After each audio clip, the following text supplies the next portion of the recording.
Hello, everyone out there in podcast world. Hope you're having a great day. You're listening to the Service Business Mastery Podcast. I'm your host, Tersh Blissett. On today's episode, we have Chad Sanderson. He is leading sales and marketing teams to success for over 20 years through a proven method and predictable value selling framework. Chad, who has been named top 5 emerging training leader. That's really cool. Has worked in sales, built teams, achieved targets, both within organizations and as a consultant.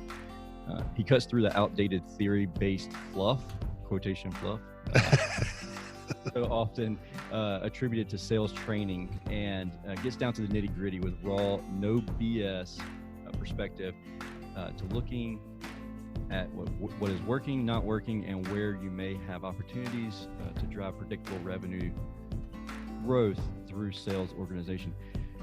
My dyslexia is kicking in something terrible there. It's around lunchtime. I'm starting to get hungry. Welcome to the show, Chad. Hey, it's a pleasure to be here. Thanks for having me. Yeah, man, absolutely. So you've done this both within organizations and as a consultant. So you have like, it's proven. It's not just like it happened once and you just like one there, but you more than one time. Yeah, it's not like a blind squirrel finding a nut. It actually, it actually works. I was actually trained in the value selling methodology about 16, 17 years ago now. I actually, believe it or not, started my career in marketing of all things. Oh, cool. And then at one point said, you know what, I feel like the salespeople are getting to solve cooler problems and they're making more money. So I'm going to go try that. Yeah. And was lucky enough to get trained in it. I've used it as a I carry a bag. I'm a 100% commission sales rep now, as well as a consultant. But I used it when I was working for other companies. I used it as I went through my career, became an executive, and we ended up, scaling organizations and selling them. And then three years ago now, jumped the fence and am now working to help other organizations implement this framework. Cool. So do you find that the marketing and the sales teams, they butt heads with each other? And I feel like the marketers will have great kind of designs, but they're not selling. They got a lot of like feel good stuff. I feel like there's a lot of feel good, like fluffy stuff. And then your salespeople are like, yeah, but that's not selling anything. That's not like closing. That's not going to get us to the close. Do you find that scenario very often? Absolutely. In fact, it's kind of an age-old challenge, right? How do you get sales and marketing to align, to understand what each is bringing to the table? What we do is work with organizations to help those groups understand where a buyer is in their buying process and how can marketing provide content at different stages that's focused around driving the conversations that sales is having. And so the framework that we use, the value selling framework, is designed. It was designed 23 years ago now, but it is really a communication GPS. So how do I align with someone else internally or with my prospects and customers? How do I uncover their perception of value and then connect what I can uniquely bring to the table to that so that we're both headed in the same direction? And it's more of a buying journey than a selling or a marketing process. Yeah. And that's like, so my coach, that's one of the things that he really hones in. It sounds like you and my coach are really aligned with each other, which is really cool. So I'm glad we're having this conversation. It's very much, you're not selling. They want a product. They want to buy. The consumer wants to purchase something. So you don't have to sell them anything. I claim myself as a horrible salesperson. And so, but I have my closing rate doesn't reflect that. And a lot of times I find that it's because I'm just offering stuff. And it's more of like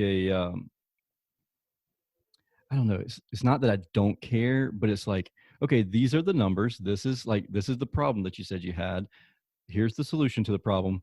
Take it or leave it. Like, I don't say that exactly, but it's basically like, okay, here it is. This is the solution to your problem. Take it or leave it. And then they're like, okay, cool. I like it. Let's do it. And then I'm like, really? Okay. Right. And having a framework allows us to be very precise in understanding where we are in that conversation. So if you think about how the human brain works, how it solves problems, right? Everybody has, we use the terminology business issue. Everybody has a business issue, which is typically a time-bound, quantifiable thing they need to get done and or resolve, right? And once they have that, whether it's business or it's internal alignment, like I have to get something from marketing to sales or vice versa, they naturally start to think about what are the problems that are getting in the way. And problems are typically related to people, process, or technology. And Mhm. so they're trying to figure out what are those problems. And when they think they have a complete understanding of the problems, they naturally start to think about, all right, well, what do I want in the ideal solution? And that usually is when somebody seeks a seller out. That's usually when you get a marketing qualified lead, an inbound lead from a website. They've already got this overriding business issue or this compelling event and an understanding of what they believe the problems are. And now they're starting to try and understand what do they want in the ideal solution. And so once that conversation starts, if we use the framework, we're going to capture all of their, problems. We're going to capture their compelling event, but we're going to also then probe into that understanding of the problems to see if we can add additional problems to their view that we know we can uniquely solve. And if we can do that, if we can add problems that we know we can provide capabilities to uniquely address, then we can start to quantify differentiated value. Because by solving those problems that I know we can solve and nobody else can touch, we can provide value that our competition or internal threats or status quo can't provide. So we're not creating problems that don't exist. It's just problems that we know that's going to come up, that they're not really perceptive to, or they haven't experienced this before, so they may not be aware that that's going to happen. Right, exactly. We don't Okay. want to make anything up. I'm a big believer in integrity and respect for all in Right. any Totally. profession. Yeah. But think about it. Think about how fast everybody's moving today. We get all these Oh emails. We get yes. Snapchat. We got Slack. We've I got feel kids like running I'm around the house. unsubscribing to emails more often than I'm reading emails. I don't Exactly. even know how I get on these lists, and I'm just like unsubscribe, unsubscribe. Exactly, Too many of them. exactly. Yeah. And it results in our brains actually, we're moving too fast. Mhm. And so we forget about things. And so I may have a compelling event and I have an understanding of what I think the problems are. But when I start talking to somebody who actually lives and breathes in that world day in and day out, we know we're going to understand there are other problems they probably didn't think about. And so we Mhm. want to highlight those and we want to challenge their thinking, but we do it with questions rather than statements. And Ooh, so yeah. if we could get them to confirm and say, yes, you know what, I hadn't thought about that, but that's a problem too, right? Like they come to us and say, hey, I have problem ABC and I need a solution. Oh, well, I've been doing this for 20 years. If you have problem B and C, are you finding it difficult to do E and F? Oh yeah, that's a struggle too. I hadn't even, I hadn't even put it together. Oh, great. Well, we've got something we can help you with, right? So it's really asking them to self-discover and doing it inside of a framework that allows us to understand where we are at any given point as the conversation progresses. I like that. So how many steps are in the framework? So the thing I love about the value selling framework is it's super simple. It's based on 6 fundamental principles, which are built into, the way the human brain buys. That process I started to walk you through, right? It's kind of how the brain works. And then we bring it to life in one tool. It's called the value prompter. And it's basically designed to allow you to navigate a conversation with each individual involved in a sales process, because everybody's perception and perspective is going to be different. So like if you have a company, you're working with a company and you have an owner and then you have the CFO. And the goal for the organization is I want to increase revenue 10% this year. The owner is going to be completely focused on that. But the CFO is probably tasked with controlling expenses Oh throughout yeah. 2020 to No, maintain no, margin. no, no, no, no, no, no, no, no. Right. You can't have That's any more. that's your job. If you're CFO, you have to say no to everything first. The first reaction is always no. But as you get into that, right, as you get into a company and you start talking to people, the owner's perspective is going to be different than the CFO's. And then if you talk to a marketing person, they're going to have different compelling event or business issue and a different view of the problems. And each one of them will probably articulate the value to the organization and to themselves personally differently. And so that value prompter tool allows us to uncover each individual's compelling event, the problems as they see it, and then challenge them on those. The solution as they see it, what is their ideal view of the solution, challenge them on those, and then also help them tell us how they're going to articulate the value understand who else is involved, what we call power, what's the buying process, and then put together a plan, right? A mutual plan to get not to signing a contract or implementing something, but to that Mhm. point in the future where you start to realize the value that made you buy in the first place. And so that prompter becomes a GPS for the conversation. And it can be used if I'm selling to a prospect, it can be used for marketing, content strategy. It can be used for internal alignment, QBR, readouts. Nice. It is extremely flexible. It can be used for account management and upsell. It is for me having, at the end of the day, I want to sell. I don't want to spend a lot of time filling out a lot of stuff, but I need something that's going to help make sure I'm the best version of myself every time I'm having a conversation and I'm not missing anything.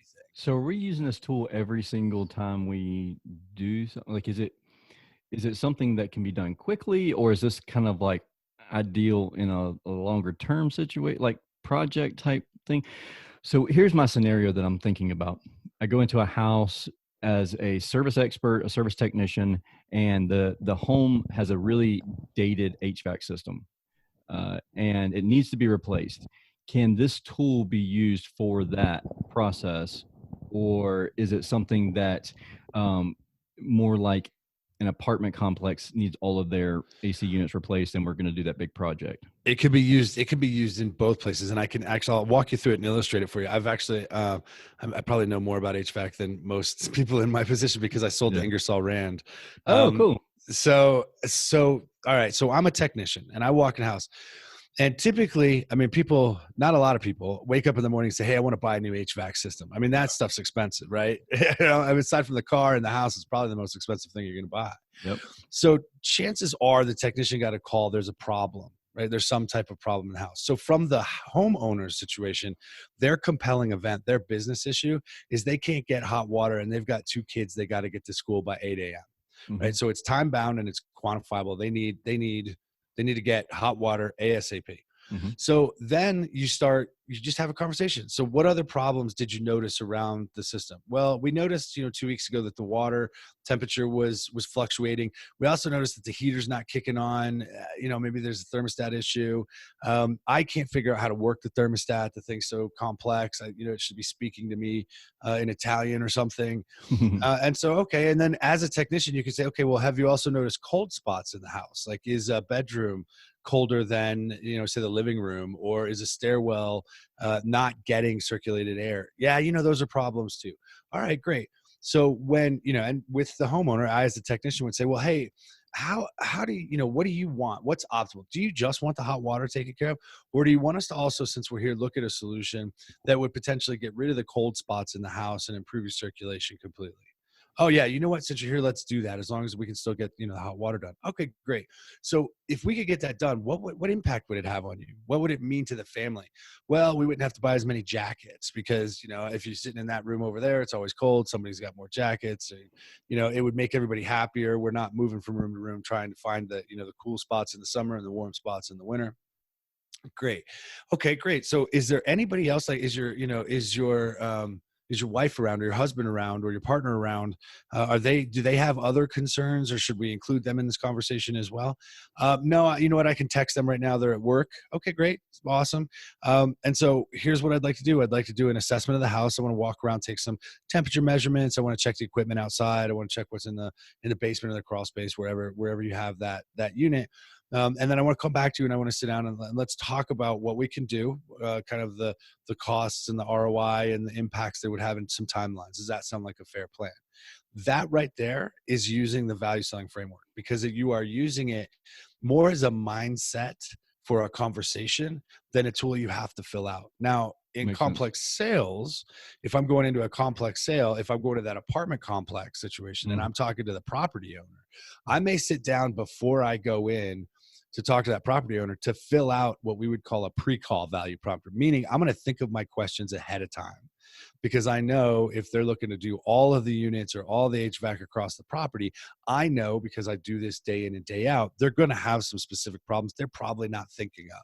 Mhm. So I want to make sure I write down my questions in advance to help challenge and expand their view of the problems, to help challenge and expand their view of the optimal solution, as well as challenge ways that they could calculate ROI to understand that we can provide a differentiated solution. So at the end of the day, while I can use it physically, and I do, I mean, I fill out pre-call prompters. I take my notes in a prompter. Actually, I take my notes in a notebook, but I am also coding it to the value prompter. Mm-hmm. And then I turn around and that is copy and pasted into a plan letter, a follow-up with the homeowner, the apartment property owner, so that everybody's on the same page and we're aligned. So it is a framework and a mindset as much as it is a methodology and a tool set. I like that. The whole mindset thing, because I feel like with our organization, and I don't know if you've been seeing me chomping down on these gummy bears, but Sugarly, is that the name of this company? They're not a sponsor. Sugarfina. Okay. But each one of these gummy bears,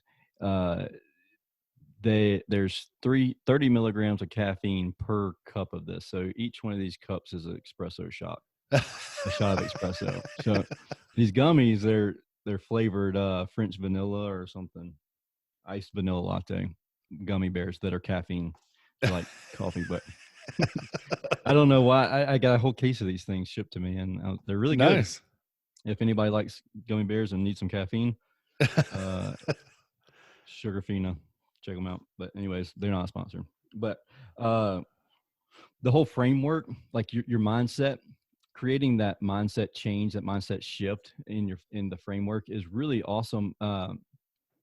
We did that internally with our the way we presented offers. So now we're offering 4 options every single call, right? Service call, instead of just doing the one bare bones minimum, like this is the Band-Aid, this is what's going to get you up and going, right? Because we don't want to make the decision for other people. And as a technician, it was hard for us to wrap our heads around, like, why would I offer all these other things if this is going to solve the problem that they called us for? But what I didn't take into consideration was that there are other, like you said, there's conversation for problem F, G, A, right. all that stuff. And we just assume that they know this stuff, and right. we don't really bring it up to them as the service expert. And we're doing a disservice to them because we're not saying, hey, look, when this capacitor fails, about 30% of the time, the motor fails not long afterwards. Would you like to go ahead and change the motor out now? Right. With the capacitor? And sometimes they'll say yes, sometimes they'll say no, but now they're aware that there is a percentage of time that the motor fails also, and they're prepared for that later on. And when it does happen, it's no longer a callback. They're not irritated with us. We've already pre-warned them. Right. And then when they do approve it, then that's a $600 or $700 ticket versus a $200 ticket, and they keep the stuff on the van, so they can do it right then. So once we started offering the options like we should, our average ticket price went way through the roof. But our right. service call, we backed the service calls back down, because now they're spending more time on these service calls, so they're only catching 3 calls a day. Versus catching 10 calls a day. Right. And their average ticket price is going up. So now the customer service aspect of it is a whole lot better. The people are a lot happier spending more money with us instead of being there for 30 minutes and spending $500 or whatever. Right. We're there for several hours and they're spending, closer to $1,000, and they're happy with that, and it's completely taken care of. So I really like that. And it's a mindset shift. That's what I was getting back to. It's the mindset shift is whenever it started working within our business. As long as it was just me saying, like, preaching to the crowds, like, start offering more options. It never really took effect until it was like they understood the why behind it, and it became a total mindset shift. And I think that if I had this framework taught to my team, I believe that we could close more of your higher ticket items than what we're even closing now, because we still fall into the trap of being a technician. Right. Like I would fix it myself. Like I wouldn't pay someone else to fix it. Right. So it's hard for me to justify spending $10,000 or $15,000 on a system replacement, because I can just replace it myself and have $5,000 or $6,000 tied up in it. Right. And our guys are the same exact way.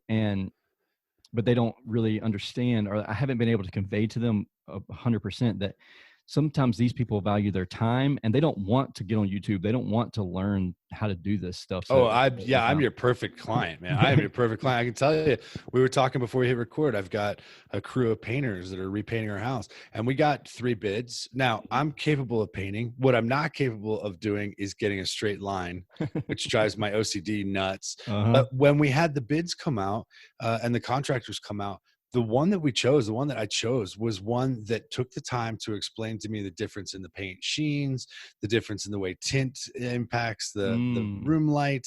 These are all things that I could have gone and figured out on YouTube, but that's not my gig. It's not what I'm going to do. I want to work with an expert, right? I want somebody who I can trust that they're going to give me a job that's going to not only give me a solution that I want, that's going to give me the personal value that I want, which is I want the house to look good. I want it to be painted, but I want to know that I have somebody who has the expertise and the experience. And that's demonstrated by asking some of those questions and bringing up some of those problems that I hadn't even thought about. I mean, we picked colors and he was like, yeah, are you sure you want to see that type of reflection in the TV screen based on where the TV's put? And I'm like, oh, yeah, I didn't even think about that. Yeah. I mean, that's perfect. And so we end up going with, definitely not the lowest bid. And it wasn't the highest, but it was one of the higher ones because of the relationship, because I trusted Javier and his crew based on the way that they'd interacted with us. Same thing's true in any type of services business, right? And I don't HVAC too. My HVAC goes out, I can figure it out. I got other stuff to do. I want somebody to come in and help me, right? If somebody needs help with sales or they need help with marketing or they need help with communication and writing, I'm the guy you call. If I need an HVAC, I'm not the guy you call. I'm just not going to be. And so my time, it's that time value of money thing, right? Yeah. It may take me 2 weeks to do an HVAC switch, watching all of the damn YouTube videos. Right. And you guys can do it in 2 days. And then I'm back to a comfortable environment and back to what I know how to do. So I'm 100% with you on that. Yeah. Cool. If people want to learn more about the framework, use the framework for themselves, how can that happen? How does that work? So typically just reach out to me on LinkedIn. You can't miss me. It's Chad Sanderson. It's just linkedin.com/Chad Sanderson. You can shoot me an email, chad.sanderson@valueselling.com. Hit the website. There's a bunch of information and webinars and things that are out there, valueselling.com. But typically we don't do public classes. We work with organizations because everything we do is very tailored. We have customers that use this that run call centers where the entire value prompt is used in a 5-minute call versus, people that sell 16, 18, 24 month long types of sales cycles that are extremely complex and everything in between, but we tailor the approach to each of the individuals. Those are probably the 3 easiest ways to track us down. Okay. So what happens if we have like a smaller organization with maybe like 2 guys in the field ish? Is that going to even work with? Yeah. We could definitely talk about that. And in that case, then if you've got some partners or other people that we want to bring, ideally what we want is a class of ideally 10. Right. If we could get 10 people, and they don't all have to be salespeople, right? We train a lot of marketing people, executives sit in. I've had CFOs and data scientists sit in, but we have an online course that we have them run through. And that's actually something that teams can access. If somebody wants to, just pay for the online training portion of it, hit me up. I can hook you up with that as well. But our typical implementation is have people go through the online learning. Then we do a 2-day workshop where it's literally focused on live deals and practicing the behavior, practicing the framework, putting it into starting to, get it into muscle memory. And then we have a bunch of ways that we can help organizations reinforce it. But if somebody's interested and they got a small team, I'm happy to, we work with organizations from 10 people to 10,000. So happy to talk to anybody. So you have to do that dreaded, get up in front of class and make a fool of yourself. Yeah. Oh yeah. I got a list of jokes that always hit. I know, and I've had them bomb. I've stood up there and had them bomb too. But I really enjoy being in front of class as much as I am introverted in nature. I like seeing people engaged in the learning process because I'll tell you what, man, the value selling framework changed the course of my life. I've made more money and been more successful because I was lucky enough to be trained at this at a pivotal point in my career. And it's actually helped me be, believe it or not, a better role model for some of the small kids. Cause I use the same conversation with the kids. Like, what is it you're trying to accomplish right now? what problems are you trying to get solved? What do you want in an optimal solution? What That's a does it great mean point. to you if we get it done? Right. So it has changed the way I communicate with people. And it's definitely changed the trajectory of my personal success. And so I enjoy seeing people step into it, learn it, and the light bulbs go on. Awesome, man. I appreciate it. And what was the website again? Just valueselling.com. ValueSelling.com. Cool. Sweet. I appreciate you coming on the show and everything and sharing everything with all of the audience. And to the audience, I appreciate y'all listening to the podcast episode. But also, right before we get off of here, you also have one more thing, the podcast. Yes. If you want to, actually, that's probably a good place. You'll actually hear me use the framework in some of the conversations. So I host a podcast called the B2B Revenue Executive Experience. You can find it at b2brevexec.com. And we've been doing it for, about as long as Tersh's been doing it. So there's a bunch of episodes out there, but we talked to a whole bunch of different people from a whole bunch of different professions. And you'll hear me use a very similar conversation format there as well. Cool, man. I appreciate it. And thank you for everybody listening to the podcast. If you have any questions, do not hesitate to reach out to Chad. He's obviously full of a wealth of knowledge, and check out his podcast for sure. If you have any questions for me, reach out. As always, tersh@icebound.us. That email address is going to change eventually. Hopefully I have it so that it forwards over to my new domain, but it'll be serviceemperor.com. But at some point it will be tersh@serviceemperor.com. But with that being said, thank you again for listening to the podcast. If you found value in this, please share it with your friends, or maybe there's somebody in your area that just really sucks at business and you need them to sell higher ticket prices so that they can be a better competitor for you. Share the podcast with them. And with that being said, thank you again for listening to the Service Business Mastery Podcast, the podcast focused on service business owners, managers, and technicians who are considering becoming business owners themselves. Until we talk again, have a great day.